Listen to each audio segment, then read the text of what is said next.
वन्दितुषवसिद्धे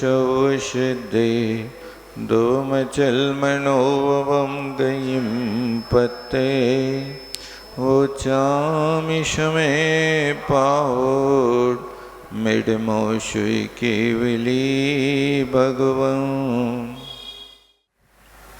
यहाँ पर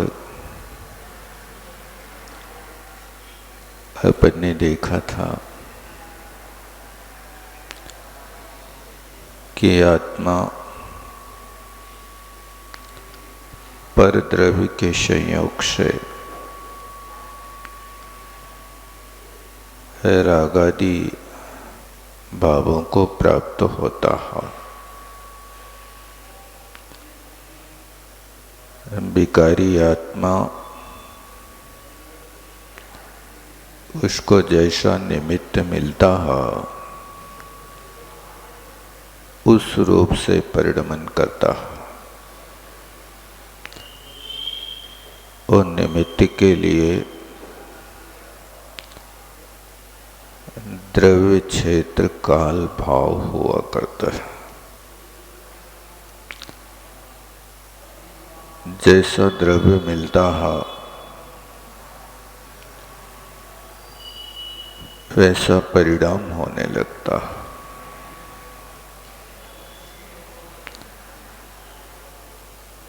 यदि आप किसी संत के पास रहते हैं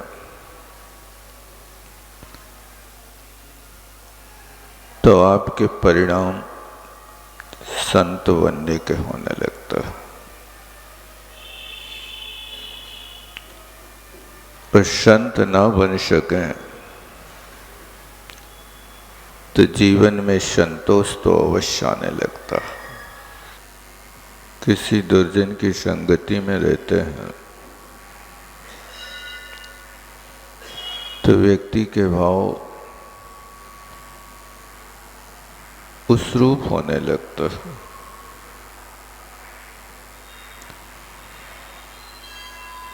एक पानी की बूंद ने यदि गर्म लोहे की संगति कर ली तो उस पानी का नाम निशान मिट जाता है।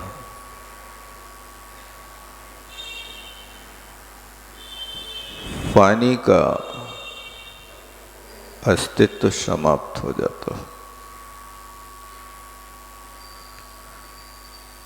और उसी पानी की बूंद ने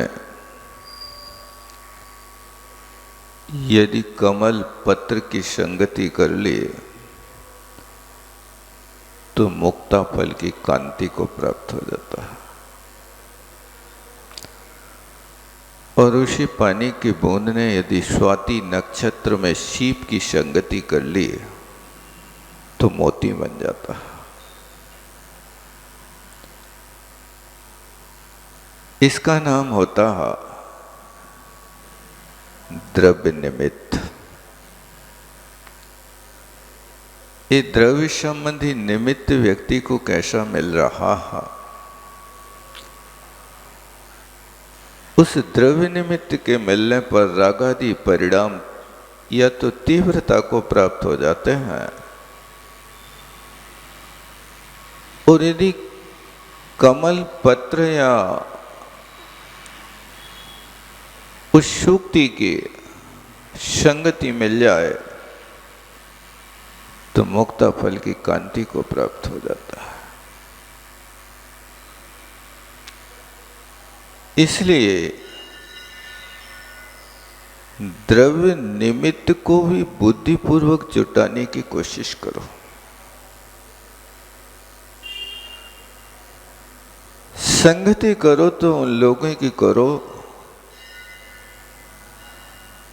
कि जिनसे आत्मा का विकास हो, हिराश ना हो।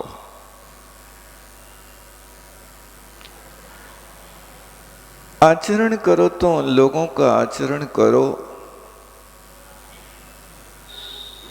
कि जो आचरण सुख प्रदान करने वाला हो। ऐसे आचरण को मत करो कि जिस आचरण से अपनी दुर्गति हो जाए।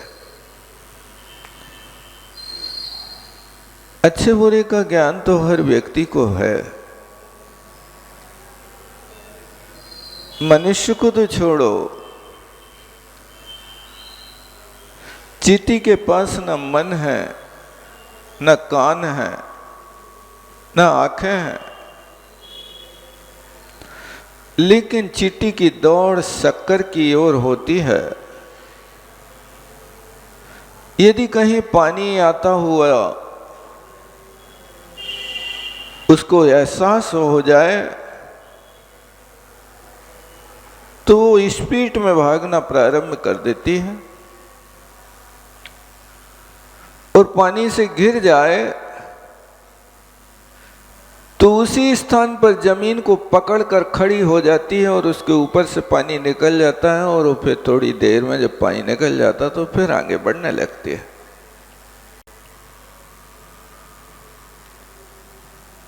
ये अपने हित की इच्छा तो असंगी को भी है। मेरा हित कैसे होगा, इसलिए बुद्धिपूर्वक निमित्त अच्छे जुटाओ। निमित्त के माध्यम से परिणामों में परिवर्तन होता है। इसी तरह क्षेत्र है तो ऐसा क्षेत्र चयन करना चाहिए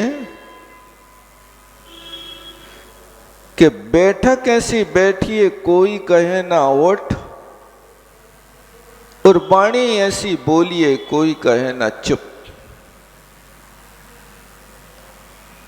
आप ऐसे क्षेत्र का चयन करो कि जिस क्षेत्र पर हम बैठ करके आराधना कर सके, कोई आकर के ये ना कहे कि भाई साहब ये तो हमारा क्षेत्र, अब कैसे बैठ गए यहां पर।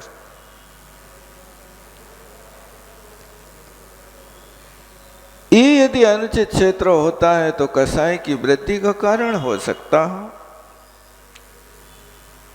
गणेश प्रसाद जी जीवन वर्णी के जीवन में एक घटना घटी। एक बार यात्रा कर रहे थे तो बस पर बैठे तो वे बस पर उस सीट में बैठ गए जो सीट आरक्षित थी।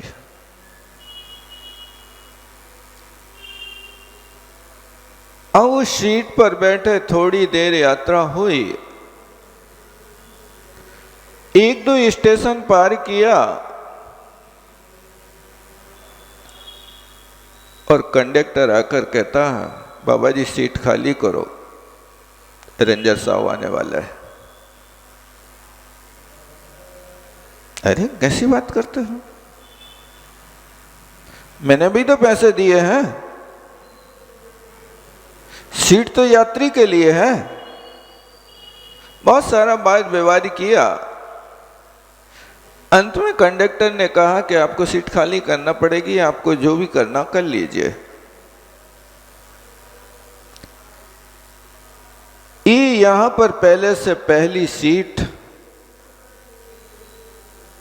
अधिकारियों के लिए है। अधिकारी नहीं थे तो आप बैठ गए, आप उठ जाइए। योग क्षेत्र पर न बैठने पर वर्णी जी को बहुत संकलेश उठाना पड़ा, बहुत कष्ट उठाना पड़ा, और उनको इतना कष्ट हुआ कि उन्होंने सीट क्या छोड़ी, बस ही छोड़ दी। और नीचे आकर के आज संकल्प कर लिया कि आज के बाद पराधीन वाहन पर यात्रा नहीं करूंगा, यानी यात्रा वश की करने का त्याग ही कर दिया। अगर चलूंगा तो पैदल चलूंगा। ऐसी भी परिस्थितियां कभी कभी मिलती हैं योग क्षेत्र पर बैठने से। आप अयोग क्षेत्र पर बैठते हैं तो यही होता। हमारा इतिहास इस बात को कह रहा कि आप पहले से क्षेत्र का चयन कर लीजिए। चाणक्य का और राजा नंद का झगड़ा इसी बात का हुआ था। राजा नंद ने 4000 सफेद गायों को ब्राह्मणों को देने के लिए निश्चय कर लिया और राजा नंद की सभा में 4000 ब्राह्मण लोग आकर के बैठ गए। चाणक्य भी गाय लेने के लिए राजा नंद की गाय सभा में गया, लेकिन उसका जो मंत्री था, घोटाल नाम था ना, सकटाल, वो राजा से द्वेष रखता था और उसने परख लिया कि इसमें खुरापाती व्यक्ति कौन है। तो चाणक्य आगे की सीट पर बैठा था, तो चाणक्य से कहा, सकटाल उठो, यहां तो उस ब्राह्मण की जगह है। उसको विकल्प हुआ, लेकिन एक सीट पीछे बैठ गया। थोड़ी देर बाद फिर चाणक्य को छेड़ दिया। सकटाल ने कहा, यहां से उठो, यहां दूसरे व्यक्ति की सीट। ऐसी 3 बार उसको उठाया बैठाया और चौथी बार वो सभा से बाहर हो गया। मुझे गाय नहीं चाहिए, मैं नंद को देखता हूं, इसको जड़ मूल से उखाड़ के फेंक दूंगा। ये राजा नंद और चाणक्य का जो महासंघर्ष हुआ वो सिर्फ क्षेत्र के कारण हुआ था कि तुम इस सीट को छोड़ करके उठ जाओ, पीछे बैठ जाओ। इसलिए क्षेत्र का चयन ऐसा होना चाहिए कि जो हमें ऐसे संकलेश पैदा न कर दे कि महाभारत खड़ा कर दे, हमारी साधना बिगाड़ दे। उस साधना करने वाले व्यक्ति के लिए तो हमेशा अपनी परीक्षा करते रहना चाहिए कि साधक के जीवन में ये 5 सकार आ जाएं तो समझना तो मोक्ष मार्ग में कदम बढ़ा रहे हो। पहला सकार शांति, संतोष, क्षमता, साधना और सहयोग। ये 5 सकार हैं।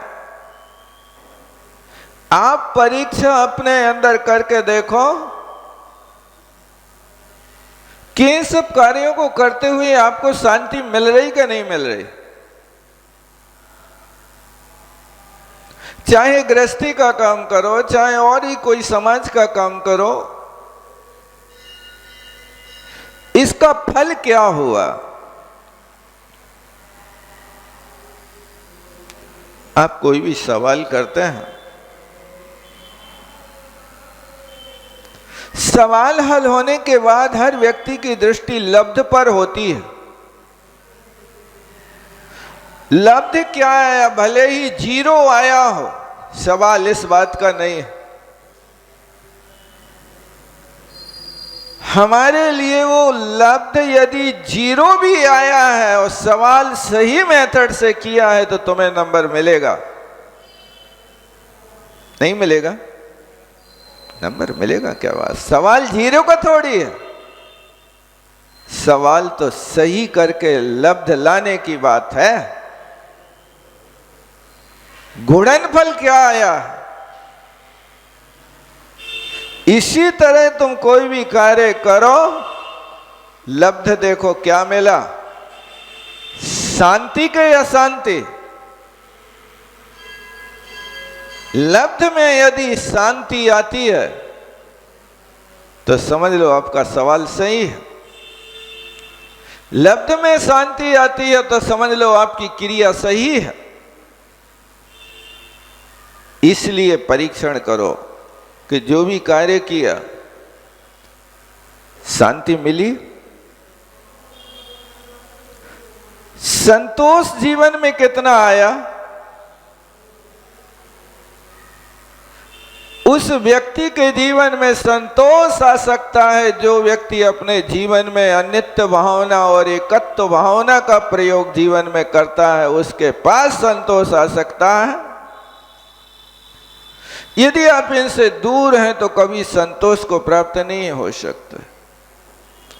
अनित्य वस्तु को यदि आपने नित्य मान रखा है तो संतोष की आप गंध भी नहीं ले सकते। जीवन में संतोष कितना आया? आपने इतना सब कुछ किया, इससे आपको समता कितनी बनी है? इस समता का परिणाम अपने अंदर देखो। चाहे हानि हो या लाभ हो, परिणाम समता के बन रहे कि नहीं? ये अपने अंदर आत्मनिरीक्षण करो, आप किसी दूसरे से मत पूछो।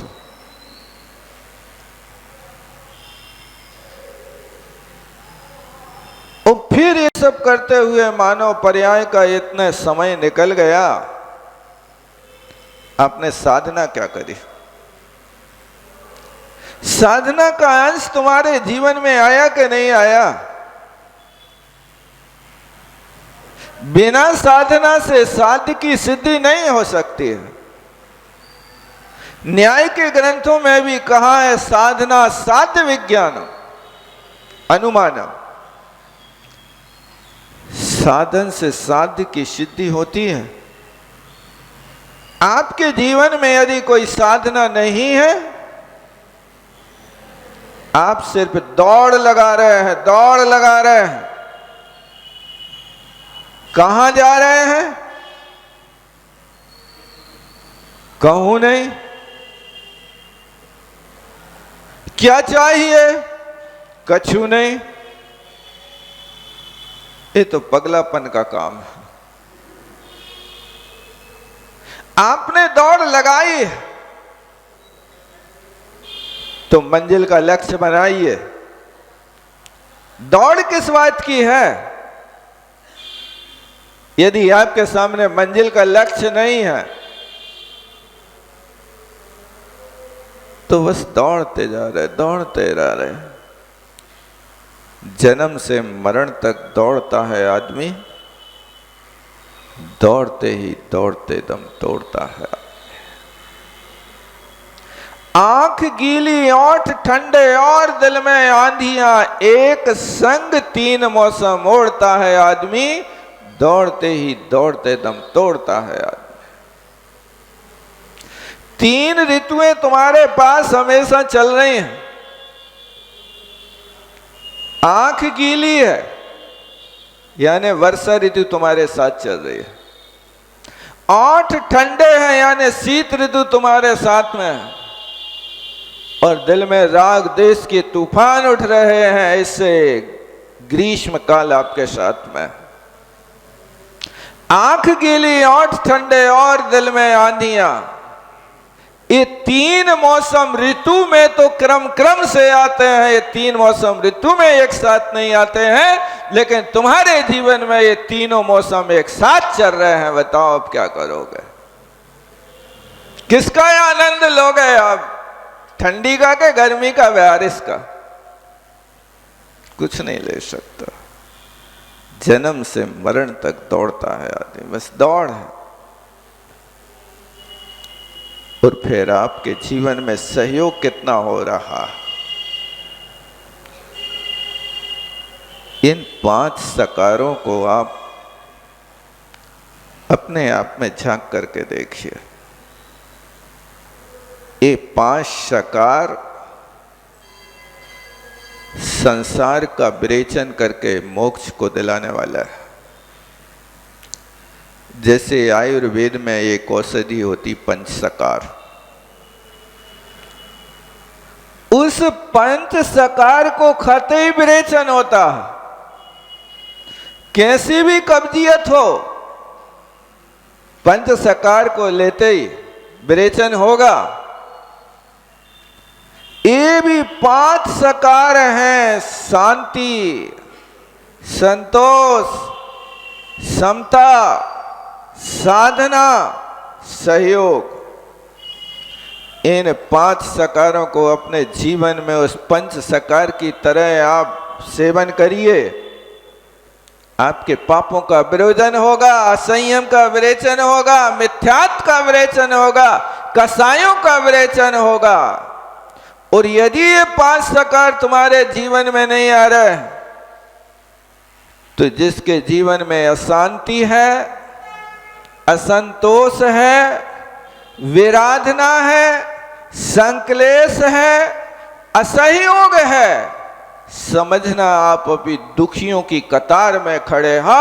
आपने सुख के लिए एक कदम नहीं बढ़ाया है, आप पूर्ण रूप से दुखियों के कतार में खड़े हो। दुखियों की कतार से बाहर निकल करके आना, तो अशांति को तिलांजलि दो, असंतोष को तिलांजलि दो। जितना प्राप्त है उतना पर्याप्त है। इस जीवन में कभी भावना तो भाव, जितना प्राप्त है उतना पर्याप्त है। जीवन का ठिकाना भी तो नहीं है, संग्रह करके रख रहे हो। भोगने का एक पल भी तुम्हारे पास समय नहीं है। भोगने के लिए रोटी खाने जाते हो और 10 बार फोन आ जाते हैं। ये पता ही नहीं रहता, उस फोन में इतने संलग्न हो जाते हैं कि मुंह का गिलास कान में जा रहे हो कि कान का गिलास मुंह में आ रहे हो, कहां जा रहे हो पता ही नहीं। एक क्रिया चलती रहती है अपने आप, वहां होता रहता काम। यही तो कारण है कि जब इतनी दौड़ धूप करके आप कमाते जा रहे हो और खाने की भी फुर्सत नहीं है, तो तुम्हारे जीवन में संतोष कहां है, शांति कहां है? आप कोशिश करो जीवन में संतोष लाने के। शांति कहीं बाहर नहीं है, आपके अंदर। आप अपने अंदर के गुण प्रकट करो, तो जितनी हो सके साधना करने का प्रयास करो। बिना साधना के जप तप बिन कोई भी न सीधे। जप तप के बिना आज तक कोई मोक्ष को प्राप्त नहीं हुआ। आपके लिए तो बस एक तकिया कलाम हो गया कि जब काल लब्धि आएगी सो मोक्ष हो जाएगा। ये नहीं कहते कि काल लब्धि आएगी तब निगोद हो जाएगा। संक्लेश का पग पग पर निमित्त है, विशुद्धि का निमित्त तो बड़ा दुर्लभ है भैया। चारों गति के रास्ते तो हमेशा खुले हुए हैं, पंचम गति का रास्ता तो सिर्फ मनुष्य पर्याय से निकलता है। और इस मनुष्य पर्याय का तुम्हारे लिए आचार्यों ने कहा है, ज्ञानी जनों ने कहा है कि तुम्हें ये काम करना मनुष्य पर्याय पा करके। यह मानुष पर्याय शुकुल सुनबो जिन वाणी, उन्हें जिन वाणी सुनने के लिए कहा है, जिन वाणी के अध्ययन के लिए कहा है। ये कहा लिखा है कि मानुष पर्याय शुकुल। बैठो मंडी में, बैठो दुनिया के कार्यों में, बैठो शेयर बाजार में, ये कहां लिखा? लेकिन परिस्थिति है, उस परिस्थिति में हमें काम करना पड़ता है। आपने कार खरीदी है तो कार तो हमें मंजिल पाने के लिए ही ली है, लेकिन उस कार में आगे बढ़ने की शक्ति है तो पीछे बढ़ने की भी शक्ति है। नहीं हो जाता? कहीं जाम लग जाए, अब आगे नहीं बढ़ा पा रहा है तो बैक करना पड़ती क्या नहीं? पीछे करने के लिए उस कार में वही सिस्टम है जो आगे बढ़ रहा था। कि अब पीछे करने के लिए कोई गियर बदलना पड़ेगा, भाव बदलना पड़ेगा? नहीं बदलना पड़ेगा, करना पड़ेगा भाई साहब। आप इस वस्तु को समझो कि उस कार को खरीदा मंजिल पाने को है, लेकिन परिस्थिति कहां क्या बन रही हो, हर परिस्थिति के लिए टर्न लेने का भी सिस्टम है, बैक करने का भी सिस्टम है, चढ़ाई चढ़ाने का भी सिस्टम है, उतार पे आने का भी सिस्टम है, ब्रेकर आ जाए तो भी सिस्टम है, और कहीं लाल बत्ती अचानक जल जाए तो भी सिस्टम है, और कहीं कोई ऐसी विपत्ति आ जाए तो उसको रोकने की भी व्यवस्था, हर व्यवस्थाएं हैं कि नहीं? अब तो और व्यवस्थाएं बढ़ गई। कहते बेल्ट बांध लो तो गाड़ी चकनाचूर हो जाए लेकिन व्यक्ति जिंदा रहा आए, ऐसे कोई सिस्टम आ गए ना, आ गए। गियर बेल्ट ये है, ये व्यवस्था आ गई। अब तो कहने का मतलब है कि जब ये गाड़ी में ये सारी व्यवस्थाएं हैं तो तुम्हारी जीवन की गाड़ी में व्यवस्था क्यों नहीं जुड़ी आज तक? कहीं टर्न लेना पड़ता है, हम घबरा जाते हैं, हम सीधी सीधी चलाना चाहते हैं। नहीं, जैसे उस कार में सारे सिस्टम है, ऐसे परिणाम में भी सेट करके रखो कि ऐसी विपत्ति में हम घबराएंगे नहीं, चुपचाप गाड़ी को बैक कर लेंगे, चुपचाप गाड़ी के लिए हम यहाँ स्लो कर लेंगे। यदि रेड बत्ती जल गई है अचानक तो हम वहाँ पर जाकर के उसके लिए 30 सेकंड को गाड़ी खड़ी कर देंगे। ये व्यवस्था समझो।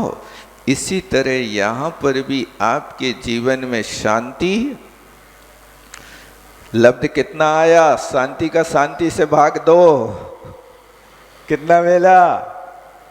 कुछ आया कि नहीं आया? नहीं आया तो कोशिश करो भाई साहब, शांति के कारणों को खोजो, संतोष के कारणों को खोजो कि संतोष जीवन में कैसे आवे।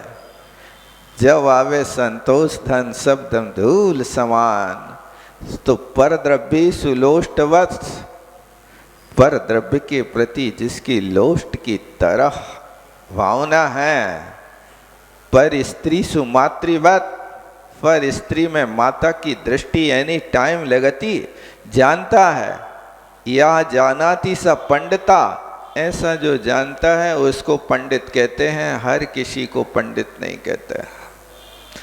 इसलिए ये आत्मनिरीक्षण करो। साधना कुछ बड़ी के नहीं, नहीं बड़ी है, आप पीछे पे चल रहे हैं। गाड़ी आप आगे बढ़ाना चाह रहे हैं लेकिन गाड़ी आपके पीछे की ओर जा रही है। समता का परिणाम आता कि नहीं आता? यदि नहीं आ रहा है और हाथ पे हाथ रख कर के बैठते हैं, या तो हम दुनिया के विषयों में उलझ जाते हैं या फिर अच्छी बढ़िया सुख से नींद ले डालते हैं। जितनी देर तुमने बैठा ला बढ़िया घुर्राटे आने लगते। जब माला फेरने बैठता है, सामायिक करने बैठता है, तो वहाँ उसके लिए इतनी सपाटे से नींद आती कि जिसका कोई हिसाब नहीं है। एक बाबा जी थे, वे भोजन करके पेपर पढ़ते थे। तो मैंने उनसे पूछा कि भाई तुम्हारा ये क्या है? बोले भैया पेपर पढ़ा और नींद अच्छी आ जाती है पेपर पढ़ते पढ़ते, इसलिए मैं पेपर पढ़ता हूँ। भी बाबा जी गोमटेश्वर गए थे तो उनको हिंदी को पेपर 1 किलोमीटर दूरी पर खरीदने जाना पड़ा, तो वे भोजन करके 80 साल की उम्र में 1 किलोमीटर दूर पेपर खरीदवे गए थे हिंदी को। उसको खरीद के लाए और फिर अपने स्थान पे पेपर खोलो, और खोलते ही फिर घुर्राटे आने लगे। मैंने कहा चलो तुम्हारा अच्छा है, नींद की गोली नहीं खाना पड़ती है, पेपर भी एक गोली का काम तुम्हारे लिए कर देता है। तो ये 5 सकार देख लेना कि जीवन का लक्ष्य बस यही हो। तो सुखी हो सकते हो, अन्यथा वास्तव में हमारे दुख ऐसे मिटने वाले नहीं है।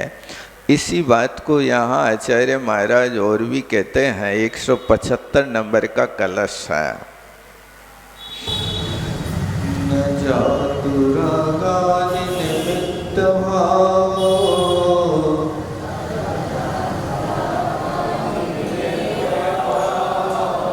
मात्मात्मनो याति यथार्थ कांता,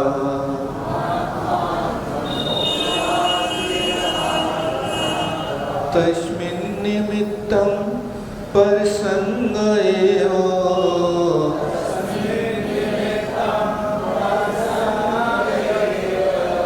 वस्तु स्वभावो यमुदिति तावत्।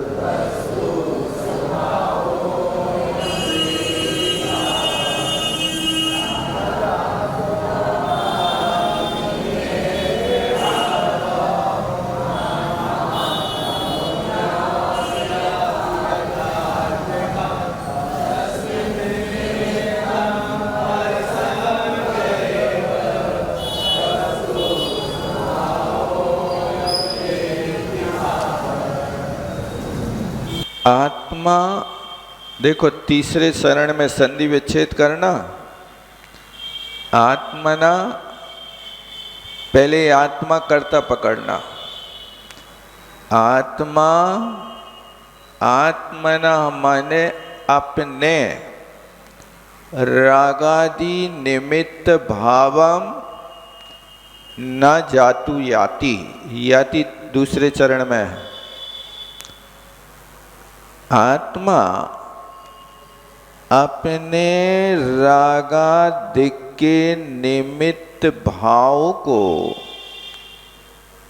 न जातु यानी कभी भी नायाति, प्राप्त नहीं होता, क्योंकि तस्मिन् निमित्तम परसंग एव, आत्मा में, तस्मिन् माने उसमें, किसमें? आत्मा में। तस्मिन् आने आत्मनि, आत्मा में निमित्तम, वे निमित्त यदि कोई है तो परसंग एवो, पर द्रव्य का संग ही निमित्त है रागादि भावों को प्राप्त करने का। दृष्टांत देते हैं यथार्क कांता। यथा माने जैसे, अर्क कांत यानी सूर्य कांत मणि। अर्क माने सूर्य होता है और अर्क कांता माने सूर्य कांत मणि अपने आप कभी भी गर्म नहीं होता, लेकिन वो अग्नि रूप परिणमन करता है। तो जैसे सूर्य का निमित्त मिलते ही सूर्य कांत मणि अग्नि रूप हो जाती है। सूर्य का निमित्त मिला तो वो सूर्य कांत मणि क्या हो जाती है? अग्नि रूप हो जाती है। इसी प्रकार आत्मा को पर का संयोग मिला तो वो आत्मा भी रागादि रूप बनने के योग्य परिणाम बना लेता है। ये निश्चित है। इसलिए कहते हैं वस्तु स्वभावो अयम तावत उदेति, कहते ये वस्तु का स्वभाव है और ये तावत उदेति, ये तब तक उदय को प्राप्त होता है जब तक आत्मा में विकारी परिणाम है, आत्मा संसारी है। जब तक आत्मा के रागादि परिणाम का उदय है तब तक ये वस्तु स्वभाव ऐसा ही होगा। देखो लिख रहे तावत, तावत माने तब तक, जब तक अंतरंग में रागादि का उदय है तब तक रागादि का निमित्त बंध का होता ही रहेगा। आप कितना भी अपने आप को कहते रहो मैं शुद्ध हूँ, बुद्ध हूँ, द्रव्य से हूँ, निरंजन हूँ, निराकार हूँ, मैं ज्ञाना वर्णादि कर्म से रहित हूँ, वीतराग स्वभाव वाला हूँ, ज्ञाता दृष्टा हूँ, ये सारे के सारे सहस्र नाम आत्मा के रख लो, लेकिन जब तक द्रव्य अशुद्ध है तब तक तुम इनसे विपरीत भाव वाले हो, उस स्वभाव वाले नहीं हो। क्यों?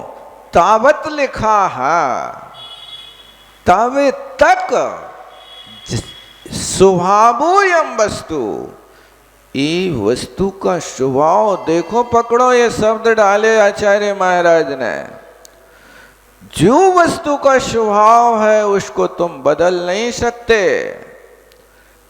जी को जो स्वभाव जाए ना जी से, नीम खाओ चाहे गुड़ घी से। नीम को तुम कितनी भी गुड़ और घी से खाते रहो, नीम अपना कड़वापन नहीं छोड़ेगी। तुमने उस नीम में गुड़ की मात्रा ज्यादा मिला ली तो वो मुख तुम्हारा गुड़ का स्वाद ले रहा है। ये तुम्हारे स्वाद को बदलने के लिए गुड़ दिया जा रहा बेटा। मूल तो तुम्हारे लिए कड़वा रस ही पिलाना है। डायबिटीज के पेशेंट के लिए तो शक्कर देना नहीं, देना तो करेला है, देना तो मेथी है, देना तो नीम है, लेकिन वो नीम को सीधे नहीं खा रहा। गुड़ की डिगलिया के भीतर रख दो, सूखा जाता है, बहुत मीठा है, नीम मिट्टी का गुड़। ये स्थिति है। इसी तरह वस्तु स्वभाव तो ऐसा है, लेकिन वो वस्तु को उस रूप परिणमाने के लिए तुम्हें आचरण वैसा करना पड़ेगा। यदि तुमने अपने आप को ऐसा शुद्ध बुद्ध निरंजन निराकार ज्ञाता दृष्टा मान लिया, तो आगे के लिए पुरुषार्थ काय को कर हो, ऐसा काय को करना जब हमारी आत्मा ही ऐसी है।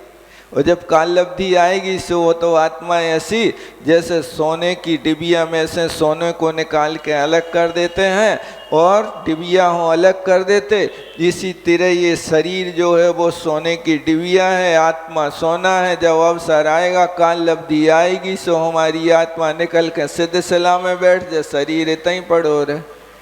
ठीक है, सोच बदलना, समझदारी से काम करना। बिना पुरुषार्थ किए सामने रखी थाली के देखने से पेट नहीं भरता। उस सामने थाली लगी रहे, तुम बैठे रहो और हाथ पे हाथ बांध के बैठे रहो, ये भोजन रखा है, मेरा पेट भर के रहेगा, भर के रहेगा। ए पारसनाथ, एक बार मेरी लाज रख दे और मेरे को हाथ ना चलाना पड़े और थाली का पूरा भोजन गट्ट कर जाऊं। अरे बाबले, बचता रे पारसनाथ को। पारसनाथ कभी तुम्हारे सामने रखी थाली को तुम्हारे मुंह में कुड़ैल भी नहीं आ जाए। एक एक गिलास उठा के मुंह में रखना पड़ेगा और वो मुंह में रखे हुए गिलास को 32 बार चबाना पड़ेगा। फिर उसके बाद चबाने के बाद भी पुरुषार्थ होगा कि लगा सकती, गुटक उतार गले के नीचे। अब वो गले के नीचे उतारते उतारते और कहीं एक कणा नली में फंस गया। अब गई भैंसिया पानी में, क्या हो गया? इतना थाली भर तो खा रहे हो, एक कणा नली में फंस के देख जाए तुम्हारी दशा बिगड़ जाएगी, मरने जीने के चांस आ जाएगा। तुम कहाँ की बात कर रहे हो? बनाने वाला कोई और, थाली लगा के देने वाला कोई और, लेकिन लगी थाली को थाली से मुख तक भेजने वाली कौन है? ये हथेली है। कृतज्ञता ज्ञापित करो। जे हाथ नहीं होता तो थाली सामने रखी रहती, कौन खिलाता? एक सबसे बहादुर शरीर में है तो हाथ है, कि जो हाथ हर समय तुम्हारे लिए साथ देता है। मित्र हो तो हाथ की तरह हो, हर कार्य को करने के लिए तैयार। शरीर के किसी भी अंग में पीड़ा हो जाए, सिर में दर्द हो जाए तो सबसे पहले हाथ खबर लेता है, नहीं लेता? यदि माथा दुखे तो हाथ सबसे पहले पहुंचता है। आंख से पानी बहे तो हाथ पहुंचता है, नाक बहे तो हाथ पहुंचता है, और लार टपके तो हाथ पहुंचता सबसे पहले। बताओ कौन है सहयोगी तुम्हारे शरीर में इसके अलावा? है कि नहीं?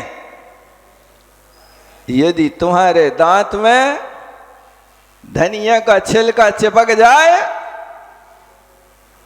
तो सबसे पहले हाथ लठिया लेके पहुंचता है। निकल निकल बाहर, नहीं पहुंचता।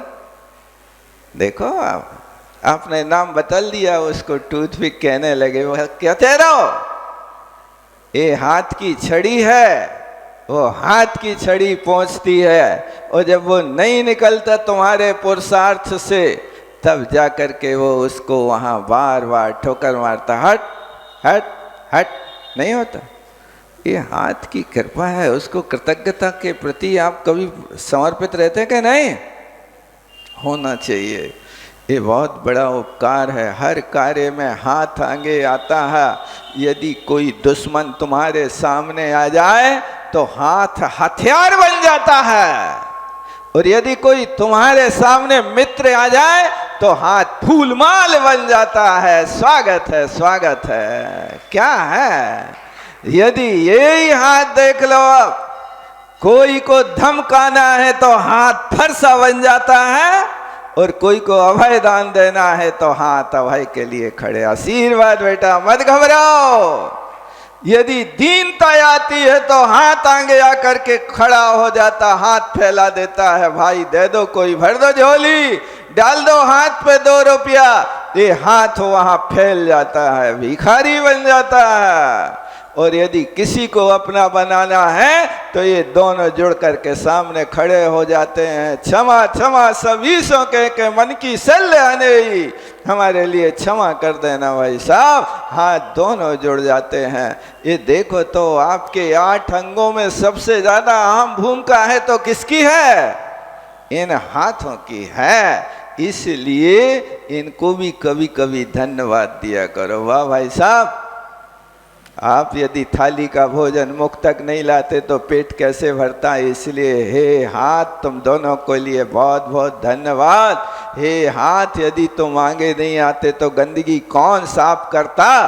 तुम्हारे लिए बहुत बहुत धन्यवाद। जब हाथों को धन्यवाद देना है तो थाली लाने वाले को धन्यवाद दोगे कि नहीं? उसको तो और ज्यादा देना। Many many, thank you. एक कहना, एक नहीं मैनी, कितनी मैनी? मैनी मैनी, बहुत बहुत, खूब खूब। ये प्रयोग होता है। इस तरह देखो प्रसंग, वस्तु स्वभावो अयम उदेति। ये अमृतचंद स्वामी के शब्दों को पकड़ो। ये क्या कह रहे हैं और हमने क्या मान रखा है? ये वस्तु स्वभाव है। अर्क कांतमणि, सूर्य कांतमणि अपने आप में ठंडा है, लेकिन उस ठंडी वस्तु के लिए सूर्य की किरणें मिल जाए, आग पैदा हो जाती है। और वो आग पैदा होती तो आग करी किसने पैदा? आत्मा स्वभाव से शुद्ध है। ये राग देश की परिणति मिल जाए, पर का संयोग मिल जाए, पर द्रव्य क्षेत्र काल मिल जाए, तो वहां पर महाभारत खड़ा हो जाता है। इसलिए वस्तु स्वभावो अयम, देखो स्पष्ट लिख रहा है इस कलसा में, अयम वस्तु स्वभाव। ये है वस्तु का स्वभाव। यदि इससे विपरीत तुमने वस्तु का स्वभाव मान लिया तो तुम सम्यक दृष्टि नहीं हो सकते हो, मिथ्या दृष्टि रहोगे।